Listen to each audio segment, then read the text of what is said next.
বলছিলাম তাহলে কেন ওই মুনাফিক ওই শয়তান এই আমাদের এই ভাইটাকে দেখুন না, এই মাথায় টুপি মুখে দাঁড়িয়ে দিয়ে গোল জামা পরা বেচারি নবীর সুন্নতে ও এসছে কি জন্যে? হুজুরের বিরুদ্ধে কথা হয়েছে তাই প্রতিবাদ জানাতে এসছে। শোনো, মুহাম্মদ সাল্লাল্লাহু আলাইহি সাল্লামের বিরুদ্ধে কথা হবে, ইসলামের বিরুদ্ধে কথা হবে। কোনো মুসলমানের বেটা যদি চুপ থাকে ওর মধ্যে ঈমান নেই, ওকে প্রতিবাদ করতেই হবে। কিন্তু দুঃখের বিষয় আজ কিছু মোল্লা মৌলী সাহেব আছে যারা আজকের শাসকদের তামাক খেয়ে তারা রাসূলুল্লাহর হয়ে কথা বলে না, ইসলামের হয়ে কথা বলে না, কোরআনের হয়ে কথা বলে না, তারা দালালি করে শাসকদের পাচেটে। এমন মোল্লা মৌলী সাহেব আছে না নাই? জোরে বলুন, আছে না নাই? আজকে তাই বলতে বাধ্য হচ্ছি, আজকে অর্জুন সিং কত বড় একটা কথা বলেছে আপনারা জানেন তো? কি বলেছে? ইসলামে নাকি রেপ করা খারাপ কাজ নয়, ভালো কাজ। ইসলামে নাকি রেপ করা খারাপ কাজ নয়। বলো মুসলমান, এটা তোমার ধর্মকে আঘাত দিল না? দিল না? তোমরা মুসলমান ঘরে যারা জন্ম হয়েছো, ইসলামকে কবুল করেছো, তাহলে তোমাদের কি ধর্ম রেপ করা কি ভালো কাজ বলেছে? এই জোরে বলো, জিজ্ঞেস করছি, জোরে বলো। এখানে কে কি দল করে না করে তার ব্যাপার। আজকে যখন কোনো জায়গায় 4টে মুসলমান রেপ করবে দুর্গাপুরে, তখন বিজেপির শুভেন্দু অধিকারী থেকে শুরু করে তারা বলবে মুসলমান রেপ করেছে। কেন মুসলমান রেপ করেছে বলবি? তুই তো বলবি টিএমসি রেপ করেছে। কেন? তারা তো টিএমসির লোক, তারা মুসলমান নয়, তারা তো মুসলমান নয়। মুসলমান আলাদা জিনিস, টিএমসি আলাদা জিনিস। রেপ যে করে সে মুসলমান থাকতে পারে না, রেপ যে করে সে ইসলামে থাকতে পারে না। তাই রেপের শাস্তি হলো তাকে গলা পর্যন্ত পুঁতে দিয়ে পাথর মেরে মেরে মেরে ফেলো। তাহলে তোরা আজকে রাজনীতির স্বার্থে বারবার ইসলামকে আঘাত করবি কেন? তোরা তো বলতে পারতিস টিএমসির লোক রেপ করেছে, তা বলবে না, অমনি বলছে মুসলমান রেপ করেছে। তাহলে আমাদেরকে বারবার বদলামের ভাগ নিতে হচ্ছে না, হয় রে? তাহলে আজকে 4-5টা কলঙ্ক জাতের মধ্যে সেজে মুনাফিকি করে, বেঈমানি করে, ধোঁকাবাজি করে আজকে তারা রেপ করবে আর পুরো জাতকে রেপিস হতে হবে। এটা কি মেনে লিয়া যায়? মেনে লিয়া যায়? আজ আমি বলতে বাধ্য হচ্ছি, এরা রাজনীতির নামে ইসলামকে মিটাতে লেগেছে। এরা রাজনীতির নামে কি করছে? জোরে বলুন, জোরে বলুন। ইসলামকে মিটাতে লেগেছে। এখন আমি প্রত্যেকটা যুবককে জিজ্ঞেস করছি, তোমার কাছে দুনিয়ার পেটটা আগে হয়ে গেছে না ইসলাম আগে? তোমার কাছে দুমুঠো খাওয়া আগে না ইসলাম আগে? তোমার কাছে আমার মা বোনেরা ওই 1000 টাকার ভাতা আগে না ইসলাম আগে? এই ইমাম সাহেবরা 3000 টাকার ভাতা আগে না ইসলাম আগে? তাহলে আজকে কথা বলো, কেন্দ্রে কেন এই BJP Sarkar I love Mohammad রসুল বলাতে কেন জেল দেবে? এর প্রতিবাদের দরকার আছে না নাই? কেন অর্জুন সিং বলবে ইসলামে রেপ করার কোনো পাপ নয়? এর প্রতিবাদের দরকার আছে না নাই?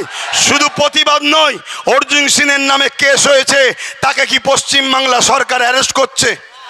এই জোরে বলেন, কেন অ্যারেস্ট করেনি? এই পাশের ভাঙরে এক গ্রাম্য মহিলা গ্রামের ভাষায় বলেছে মমতার হাজবেন্ড স্বামী নেই। কি বলেছে মমতার? এই জোরে বলুন, মমতার স্বামী আছে না নেই? এই জোরে বলুন। আমরাও জানি নেই, আমরাও জানি নেই, কিন্তু যদি কোনো জায়গায় লুকিয়ে থাকে সেটা মমতাকে ক্লিয়ার করতে হবে। ওটা আমাদের দায়িত্ব নয়। আমাদের দায়িত্ব, আমরা যেটা দেখেছি মমতার স্বামী নেই, তাই এই মহিলাটা গ্রাম্য ভাষায় সে বলেছে স্বামীর জায়গায় আঞ্চলিক ভাষায় যেটা বলে, কি বলে ওটা আঞ্চলিক ভাষায় যাকে বলে চাল ভাজা তাকেই বলে খুদ ভাজা, ঠিক তো নাকি? কেউ বলে পিড়ে, আর একটা কি ভাষা বলে জানো? কিন্তু জিনিসটা খারাপ কি? যদি কেউ বলে স্বামী নেই তো খারাপটা কি বলেছে? কিন্তু তার বিরুদ্ধে কেস হলো, তাকে অ্যারেস্ট করলো। আর এখানে ইসলামের বিরুদ্ধে, আল্লাহর বিরুদ্ধে এত বড় কথা বলেছে। কি কথা? ইসলামে নাকি রেপ করা পাপ নয়। সেই অর্জুন সিং কি অ্যারেস্ট হচ্ছে? কেন হয়নি? কেন হয়নি? আপনাদের ঘরে ভাবুন, যদি না ভাবেন, আব্বাস সিদ্দিকী আল্লাহর জাত পাকের কসম করে বলছি, মাজমপুর থেকে আমি তো আবার যাব। কোন মায়ের বেটা যদি থাকে আমাকে দেখাও দেখি ও হারাম করকে ওখানে জুতো খুলে যদি পিটতে না পারি জীবনে আব্বাস সিদ্দিকী হারুয়ায় আসবে না। আমি তো এক্ষুনি যাব। কথা বুঝছেন না বোঝেন না? দাদাগিরি দিচ্ছ, দাদাগিরি। যদি পারিস জানে মেরে দিস আলাদার কথা। জান যতদিন আল্লাহ রেখেছে কোন ইসলাম বিরোধী কোন সন্ত্রাসকে কোন জালিমকে ইসলাম ইজাজত দেয়নি, ইসলাম প্রশ্রয় দেয়নি। আমরা প্রশ্রয় দিতে পারি না, পারি না, পারি না। মনে রাখবেন, আমি জানতে চাইছি যে অ্যারেস্ট করলো না কেন বলুন? আপনাদের এলাকার ছোটখাটো নেতা বিরুদ্ধে কিছু কথা হলে পুলিশ পার্টি অ্যারেস্ট করে না, করে না? আব্বা, আব্বা যান, ও আব্বা যান, শোনেন আব্বা, আমার কথা বলছি শোনেন। আপনি যেমন এখানে শুনছেন, তো এরা আমাদের খবরটাকে লক্ষ নয় কোটি মানুষের কাছে ছড়ায়। এদের অবদানটা অনেক বড় আব্বা।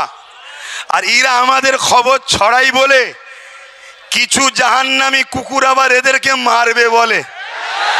অতএব আব্বা এদেরকে একটু সুযোগ দেন আব্বা।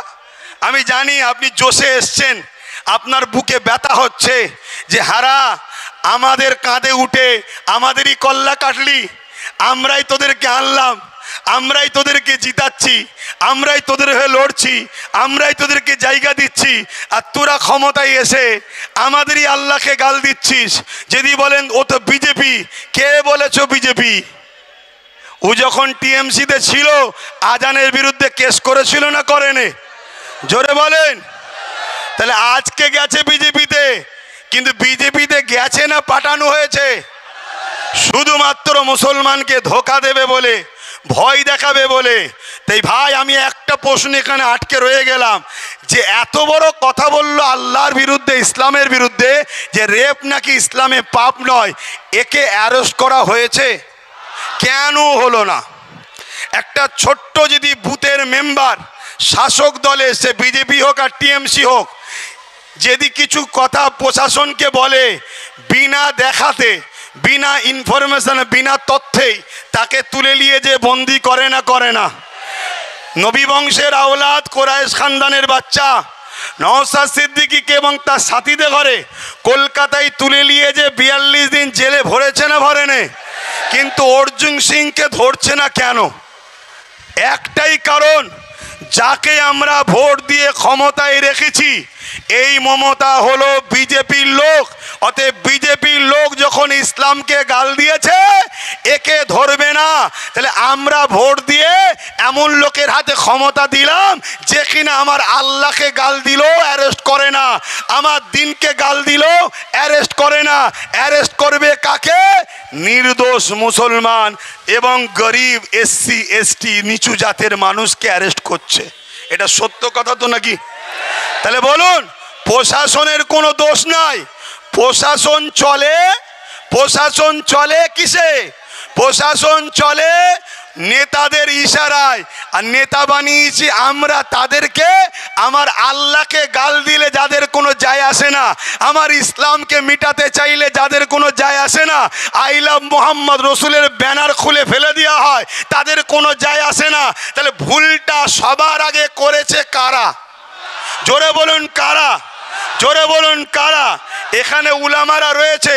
সময় সংক্ষেপ, সূরা বাকারা খুলে দেখবেন। সূরা বাকারার শেষের দিকে আল্লাহ জানাচ্ছে, তোমরা আমাকে আমার হাবিবকে ছেড়ে যাদের হয়ে কাজ করবে, যাদের দলদাস হয়ে থাকবে, আমি আল্লাহ তাদের হাতেই তোমাদেরকে মিটাবো। বলো এতগুলো ছেলে আছো, কে এখানে সরকারি চাকরি করো? হাত তুলে দেখাও। বলো কে আইএস আছে, কে আইপিএস আছে, কে জজ আছে, কার বাড়িতে পুলিশ আছে, কার আত্মীয় জানা শোনা বলো কুটুমের মধ্যেও কেউ একজন আছে কি? বলো। কিন্তু গুন্ডা, বোম মারা, চুরি করা, লুট করা, ঘর ভাঙা পাড়ায় পাড়ায় ভরে যাচ্ছে। তাহলে একটা দিন আমাদেরকে নিষিদ্ধ করে AK-47 দিয়ে স্প্রে করে মেরে দেওয়া হবে, সেই পরিকল্পনা করা হচ্ছে। এর জন্য আমাদেরকে সজাগ হওয়া দরকার আছে না নাই? এর জন্য নিজেদের হাতে পাওয়ার তৈরি করা দরকার আছে না নাই? আজ যদি আমাদের হাতে পাওয়ার থাকতো, অর্জুন সিংয়ের গলায় ও কোমরে দড়ি বেঁধে বুটের গুঁতো মারতে মারতে জেলের মধ্যে ঢুকানো হতো না? হতো না? জোরে বলেন, হতো না? হতো না? তুমি দুনিয়াতেই সব পেয়ে শেষ হয়ে গেল, আখেরাতের কথা ভাবছো না? তুমি কি করছো? এই যে আপনাদের হারুয়ার পীর আব্বাস আলী হুজুরের যে মাজার, এই মাজারে মোট কত বিঘে জায়গা? 900 বিঘে জায়গা। কথা বুঝে আসছে? সেই 900 বিঘে জায়গার মধ্যে আজকে আছে কত? 3 বিঘেও নয়। বাকি জায়গা ঝাড়লো কারা? এই কথা বুঝছেন না, বোঝেন না? এবার এই কথাটা যদি আব্বাস সিদ্দিকী হারুয়া আব্বাস আলী হুজুরের পক্ষে বলি, আমি কি ইসলাম বিরোধী? এই জোরে বলেন, বিরোধী? তাহলে আজকে যদি আমার সমাজের কোনো নামদারি মুসলমান অবৈধ সন্তান অলির জায়গা ঝেড়ে আমার যদি বিরোধী করে, আপনারা কি তার সাথে না আমার সাথে? এই জোরে বলেন, তার সাথে না আমার সাথে? আমি আরেকটা কথা বলবো, এখানে এই বিষয়ে আলোচনা হয়েছে কি জানি না। তাহলে আই লাভ মোহাম্মদ সাল্লামের বিরোধী ব্যানার লিখার জন্য আমরা দুঃখিত, তাই তো নাকি? এলি আন্দোলন হচ্ছে না, হয়নি? আমাদের ভেতরে আর এক দল মুনাফেক আছে, সেইগুলোকে একটু জানানো দরকার আছে না নাই? আমরা দেখেছি প্যালেস্তাইনের আঘাত হলে কলিকাতার রাজপথে আন্দোলন হয়, হওয়া দরকার। মানবতার ক্ষেত্রে হওয়া দরকার আছে না নাই? উত্তরপ্রদেশে আই লাভ মোহাম্মদ ইসলামের বিরোধী হলে আন্দোলন হয়, আমরাও করছি, হওয়া দরকার আছে না নাই? উত্তরপ্রদেশটা বড় কথা নাই, ভারতবর্ষে কেন হবে ইসলাম বিরোধী? ঠিক না বেঠিক? আন্দোলন হচ্ছে। কিন্তু দুঃখের বিষয়, অর্জুন সিং যখন বলে ইসলাম বিরুদ্ধে, তার বিরুদ্ধে কেস হয়, হওয়া দরকার আছে না নাই? কিন্তু কেসটা চালু হচ্ছে না কেন? চালু যারা করবে তারা করবে না, কেস চালু করবে না। কিন্তু আপনাদেরকে একটা কথা বলি, এই বাংলায় যদি কেউ কাউকে আল্লাহ বলে, এর প্রতিবাদ হওয়া দরকার আছে না নাই? এই জোরে বলে, হওয়া দরকার আছে না নাই? হাওড়া জেলার নির্মলবাজি এমএলএর নাম, সে মমতাকে আল্লাহ বলছে, এটা আপনারা মানেন? এই জোরে বলেন, মানেন? হাত তুলে সাক্ষী দেন, মানেন? মানেন? মানেন? মানেন? যখন মানেন না, তাহলে দুটো কথা, এর বিষয়ে কি মমতা কোনো মুখ খুলেছে যে ও ভুল বলছে? এই ইসলাম ধর্মের উপর আঘাত দিলি কেন নির্মলবাজি, এমন কোনো কথা বলেছে? কিন্তু এর বিরুদ্ধে উলামারা প্রতিবাদ করছে না কেন? এর বিরুদ্ধে কথা হচ্ছে না কেন? এর বিরুদ্ধে লড়াই হবে না কেন? আজকে বলুন, আমাকে কেউ যদি মুজাদ্দেদ বলে আর আমি যদি চুপ থাকি, তার মানে কি আমি ভেতরে ভেতরে চাইছি যে আমি মুজাদ্দেদ হই? এই কথা কি ভুল হলো? তাহলে ফেরাউন নিজে বলেছিল আল্লাহ, আজকের ফেরাউন গুলো নিজে আল্লাহ দাবি করছে না, লোক দিয়ে বলাচ্ছে বল আল্লাহ বল। সমাজ কেমন ভাবে লাই দেখি, মুসলমানগুলো কিভাবে লাই দেখি। মুসলমানকে যে বিজেপির ভয় দেখিয়ে রেখেছি, এরা বিজেপির ভয়ে নিজের জান বাঁচাবার কথা ভাবে না আল্লাহর জন্য লড়াই নামে, এটা দেখার জন্য কাউকে দিয়ে বলানো হচ্ছে বল আমাকে আল্লাহ। এখন বলুন, চুপ থাকা মানে ভেতরে ভেতরে মজা নিচ্ছে না লাইনে? একটু আওয়াজ দেবেন ভাই, কষ্ট দিচ্ছে আপনাদের? ভেতরে ভেতরে মজা নিচ্ছে না লাইনে? কিন্তু আমি জানতে চাইছি, আমাকে কেউ মুজাদ্দেদ বললো, আমি চুপ থাকলাম, তার মানে আমি সাপোর্ট করছি তার কথা, তাই তো নাকি?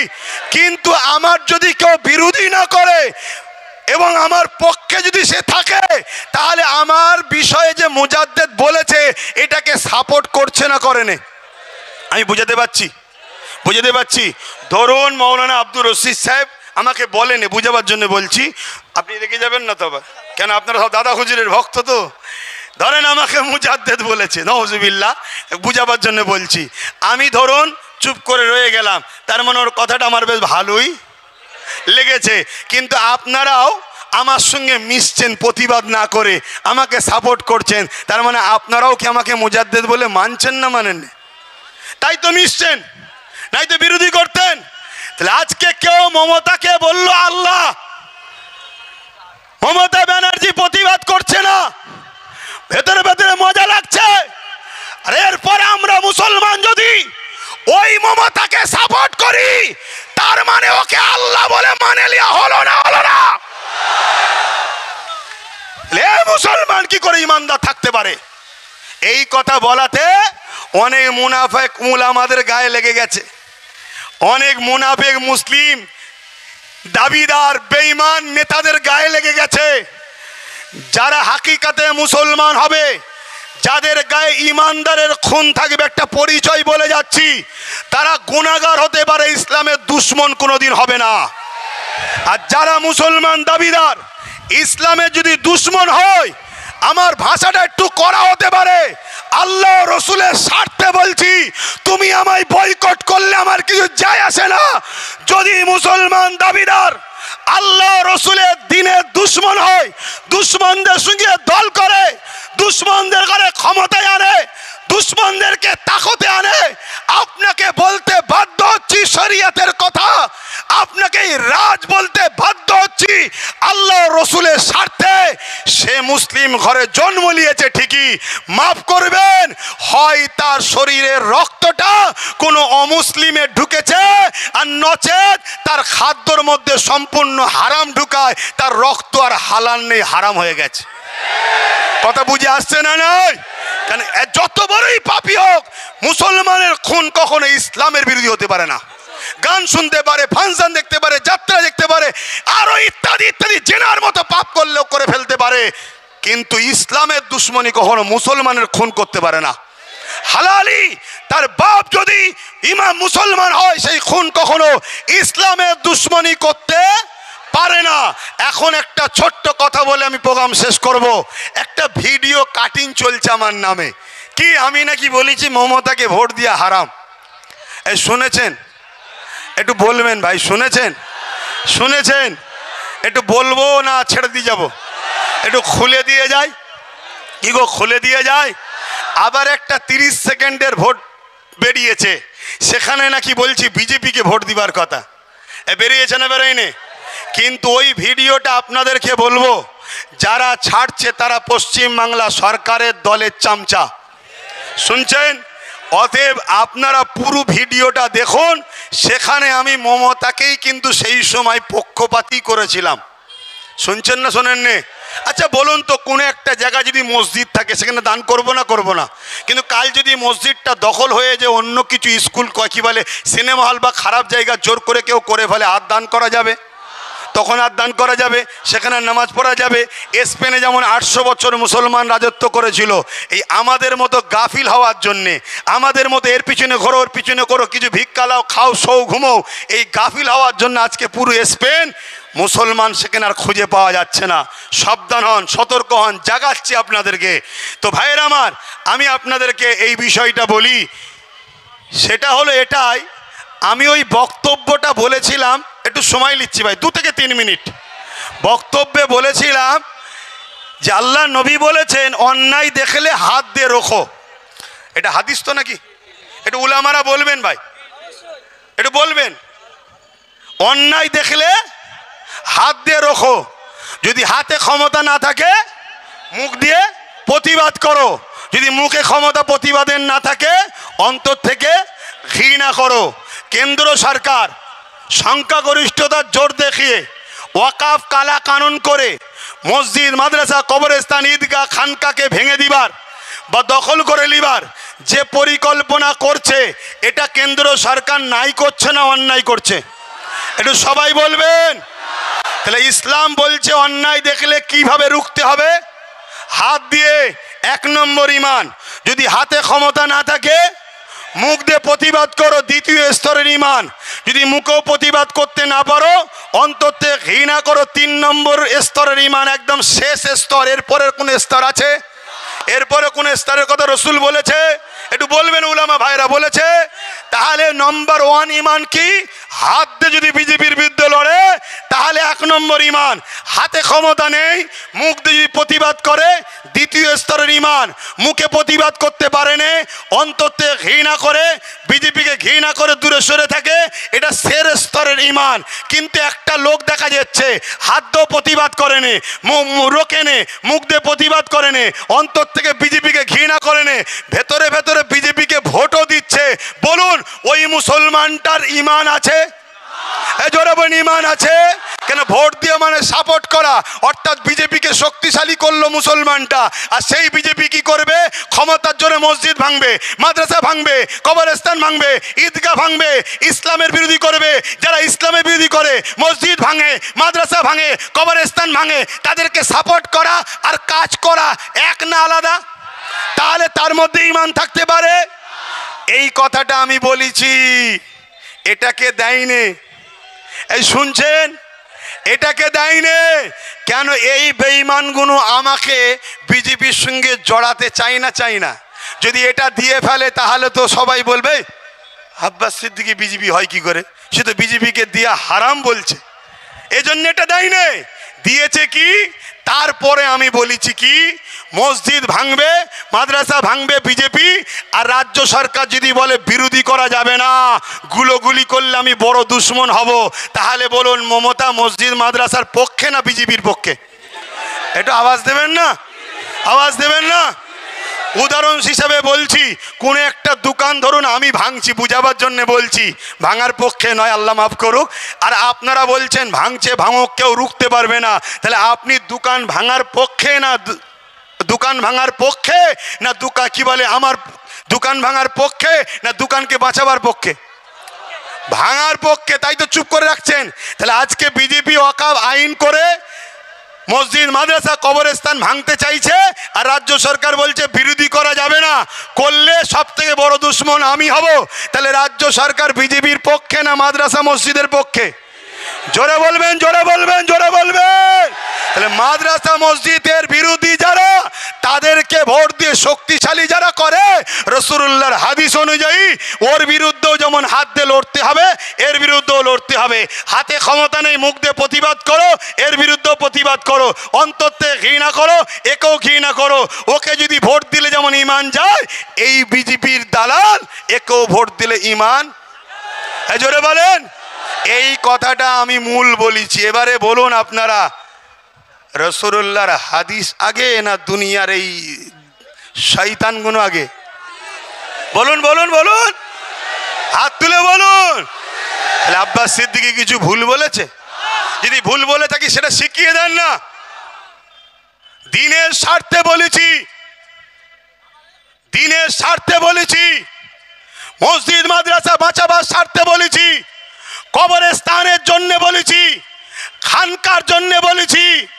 আর আমার শেষ কথা, মুসলমানের সন্তানদের জিজ্ঞেস করি, কেউ যদি বলে কোরআন শেষ হয়ে যাবে, আমার উন্নতি শেষ হবে না, বলুন সে কোরআনের সুনামের পক্ষে না কোরআনের দুর্নামের পক্ষে? যে কোরআনের বিরোধী হয়, কোরআনকে মিটাতে চায়, তাকে ক্ষমতায় আনার যে মুসলমান চেষ্টা করবে, সেই মুসলমান কখনো মুসলমানের রক্তে হতে পারে না, সে কখনো ইমানদার হতে পারে না। তোদের হাতে পাওয়ার আছে, তোদের হাতে ক্ষমতা আছে, পুলিশ তোদের, মিলিটারি তোদের, দেশের মাথায় তোদের দাদা বসে আছে, সব ক্ষমতা তোদের। মোস্তফার গোলাম বলে যাচ্ছি, দম থাকে তো আমাকে রুকে দে। আল্লাহ যদি আমায় ঠান্ডা করে দেয়, আমি ঠান্ডা হয়ে যাব। নয় এই লড়াই আগামী দিন আরো জোরে হবে। এই লড়াইয়ে আমার সাথ কারা দিয়ে আল্লাহ রসুলের জন্য জীবন দিতে পারবে? হাত তুলে দেখো। আল্লাহকে সাক্ষী রেখে হাত তোলো, আল্লাহকে দেখিয়ে হাত তোলো। প্রয়োজন হয় উঠে দাঁড়িয়ে যাও, দাঁড়িয়ে যাও। এখন থেকেই প্রস্তুত শুরু আমরা। ইসলামের দুশ্মনেরা হুঁশিয়ার, সাবধান।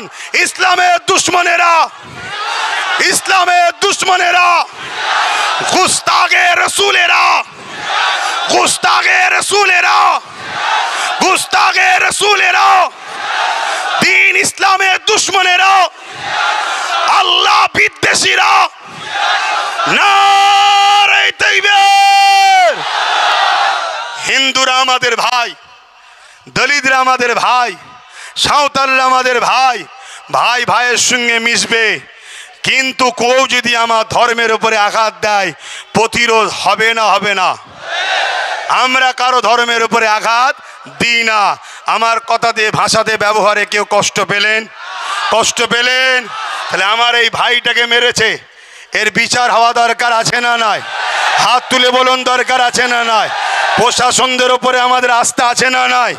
প্রশাসন যদি প্রশাসনের কাজ না করে, যান বাঁচাবার জন্য, বাঁচার জন্য, টিকে থাকার জন্য, তাহলে আমরা বাধ্য হব নিজে হাতে প্রতিশোধ তুলে নিবা। ঠিক না বেটি? জোরে বলুন ঠিক না বেটি? আর প্রশাসন যদি মনে করে না আমাকে মানুষ ভালোবাসে, আমি জনগণের রক্ষক, অতএব যে দোষ করেছে তার শাস্তি হওয়া দরকার, দেশ সবাইকে রাইট দিয়েছে, সে তার প্রোগ্রামে যাবে, তার ধর্মস্থানে যাবে, তার ধর্মের কাজ করবে, যদি প্রশাসন করা হাতে এর বিচার ব্যবস্থা করে, তাহলে প্রশাসনদের উপরে যেমন আস্থা ছিল, আছে, থাকবে। যান বাঁচাবার জন্য প্রতিরোধ করার ইজাজত, ক্ষমতা, রাইট সংবিধান আমাদেরকে দিয়েছে। তাহলে আব্বাস সিদ্দিকী দেশের বিরুদ্ধে বলল, সংবিধানের বিরুদ্ধে বলল। আপনার জানা না থাকে জেনে নেন। তো ভাইয়ের আমার, বড় দুঃখের সাথে বলতে হয়, এরকম মার খেয়ে আপনারা কি ঘাবড়ে যাচ্ছেন নাকি? ঘাবড়ে যাচ্ছ? কাল যদি আবার প্রোগ্রাম হয় আবার আসবে তো? ঠিক বলছো তো? এটা হলো ইমান। পৃথিবীতে আবু জেহেল মেরেছে, আজকে আবু জেহেলের উত্তরসূরিরা মারছে। পৃথিবীতে উতবা সাহেব আবুল আহাব মেরেছে, আজকে তাদের উত্তরসূরিরা মারছে। ফেরাউন মেরেছে, নমরুদ মেরেছে, সাদ্দাত মেরেছে, এজিদ মেরেছে, এমন করে হিটলার মেরেছে, চিঙ্গিস খান মেরেছে, হালাকু খান মেরেছে। আমাদেরকে সবাই মিলে মিটাতে চেয়েছে। মনে রেখে দিও, সংখ্যা দিয়ে আমরা জিতিনি, অস্ত্র বোম বন্দুক দিয়ে আমরা জিতিনি। আমরা জিতেছি সিনার মধ্যে আল্লাহ ও নবীর প্রেম, ভালোবাসা আর ভক্তি নিয়ে আল্লাহর কাছে হাত তুলে আল্লাহর সাহায্যে আমরা জিতেছি। ঠিক না বেঠি? তাহলে আজ আপনাদেরকে বলি, যারা ইসলামের ক্ষতি করবে, সে ঘোমটা দিয়ে হোক আর ঘোমটা খুলে হোক, ইসলাম দুশ্মনীরা, তাদেরকে কি আমরা শক্তিশালী করতে পারবো? জোরে বলুন পারবো? হাত লম্বা করে তুলে সাক্ষী দেন শেষবার। ক্ষমতা আনতে পারবো, সাপোর্ট করতে পারবো, কোরআনের দুশ্মনদের সাপোর্ট করতে পারবো, আল্লাহ বিদ্বেষীদের সাপোর্ট করতে পারবো।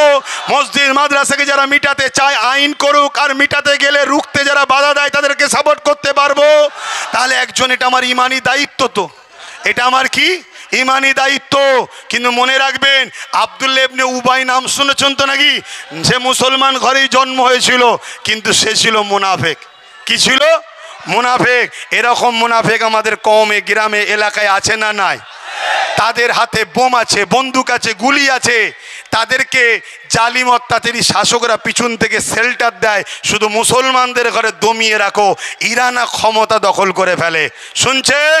এরকম যদি জালিম থাকে, এরা হলো আমাদের পথের কাঁটা।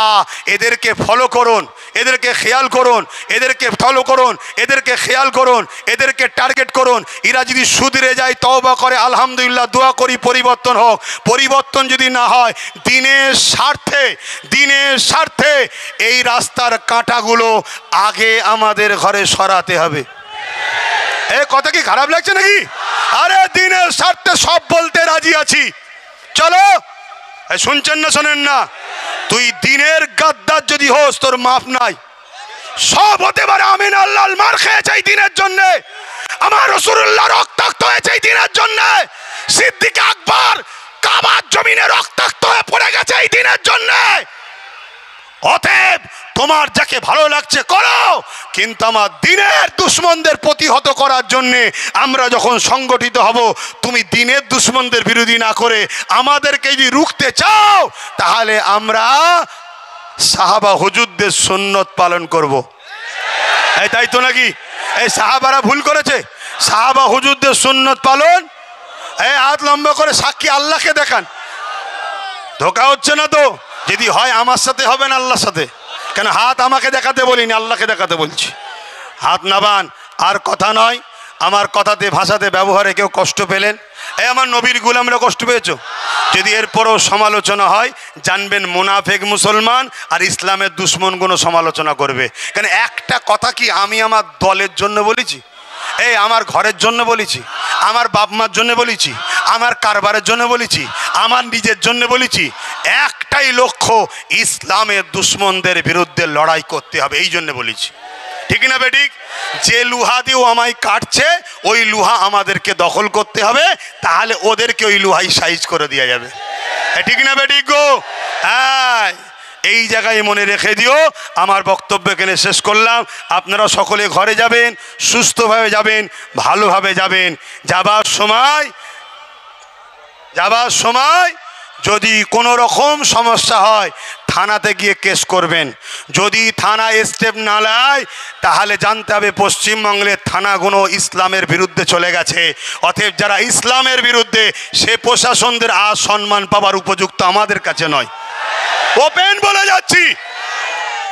বলে যাচ্ছি, প্রচুর সম্মান শ্রদ্ধা করি আপনাদেরকে, কিন্তু আমার দিনের ওপরে নয়।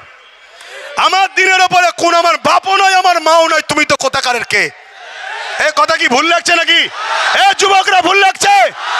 আল্লাহ সুযোগ দিয়েছে গুনাহ মাফ করার, গুনাহ মাফ করিয়ে নাও। যান, আপনাদেরকে যতক্ষণ বকবো ততক্ষণই থাকবেন জানি। গত কয়েকদিন আগে এক জায়গায় এত ভিড় হয়েছে, লাস্টে জলসা বন্ধ করে দিতে হয়েছে আমাকে। মানুষ মারা যাবে এই অবস্থা। তো যাক, এই ভিড় আমার জন্যে নয়, এ ভিড় ইসলামের জন্য, ন্যায়ের জন্য, সত্যের জন্যে, মানবতার জন্যে, ইনসাফের জন্য, ইনসানিয়াতের জন্য। এই ভিড় দেখে আজকে জালিমদের রাগ হলেও হতে পারে, ঠিক না বেঠিক? মনে রাখবেন, আমাদের লড়াই যারা ইসলামের দুশ্মন তাদের বিরুদ্ধে আজকের এই প্রোগ্রাম। কথা ঠিক? আজ উলামারা যারা এসেছে এনাদের মিশন একটাই, এরা আল্লাহর দ্বীনের খাদেম, রাসূলুল্লাহর দ্বীনের খাদেম। দ্বীনের উপরে যেমন আঘাত এলে খাদেমদের দায়িত্ব আছে না নাই? আর আপনারাও হলেন আল্লাহর দ্বীনের পাহারাদার নয়? জোরে বলেন, পাহারাদার নয়? হাত তুলে দেখান, পাহারাদার নয়? কেউ যদি কোনো ইসলামের দুশ্মনকে কোনো মুসলমান বলে আমি অমুকের দলের সৈনিক, আমি অমুকের দলের সৈনিক, তোরা জাহান্নামীদের সৈনিক, জাহান্নামীদের সঙ্গে থাকবে যা। আমরা এই মোহাম্মদ রসুলের দিনের পাহারাদার, মোহাম্মদ রসুলের শাফাতে গুনাহ মাফ করি। আল্লাহ আমাদেরকে যেন জান্নাত দেয়, বলুন আল্লাহুম্মা আমিন। আমি মাইক আমাদের মৌলানা সাহেব আব্দুর রশিদ সাহেবের হাতে তুলে দিচ্ছি। নারে তাকবীর! আরে বালা মুসিবত আল্লাহর নামে যায়। নারে দিবে, নারে দিবে।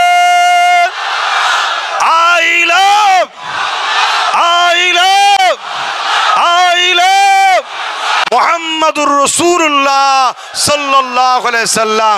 ভারতবর্ষ, ভারতবর্ষ, ভারতবর্ষের সংবিধান, ভারতবর্ষের সংবিধান নারে দিবে কুরআন ও সুন্নাহ, কুরআন ও সুন্নাহ, দ্বীন ইসলাম, দ্বীন ইসলাম।